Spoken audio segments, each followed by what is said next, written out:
Hello বন্ধুরা, কেমন আছো তোমরা সবাই? আশা করি সবাই ভালো আছো। আমিও অনেক ভালো আছি।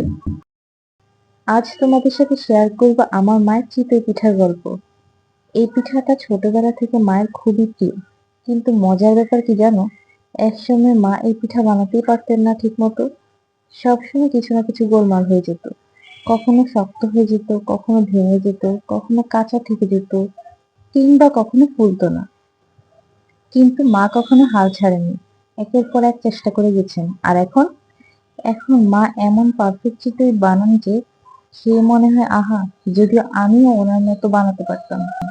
এই দেখো, এখন তো একদম এফোর্টলেস ভাবে তিনি বানিয়েছেন। একদম পারফেক্ট গোল গোল চিতই। এমন নরম আর তুলতুলে যে মুখে দিলেই মিলে যায়। এই মুহূর্তগুলো আসলেই সবচেয়ে সুন্দর। পরিবার নিয়ে বসে খাওয়া, গল্প করা, হাসাহাসি করা, এর থেকে বেশি কিছু লাগে? তো বন্ধুরা, আজকের ব্লগ এখানেই শেষ। তোমাদের কার কার মা এই ধরনের কোনো খাবার বানানো শিখতে গিয়ে ভুল করেছে, তারপর একদম পারফেক্ট করেছে? নিচে কমেন্টে জানাও। আর অবশ্যই ভিডিওটা ভালো লাগলে লাইক, কমেন্ট আর সাবস্ক্রাইব করতে ভুলবে না। দেখা হবে পরের ভিডিওতে। Bye bye.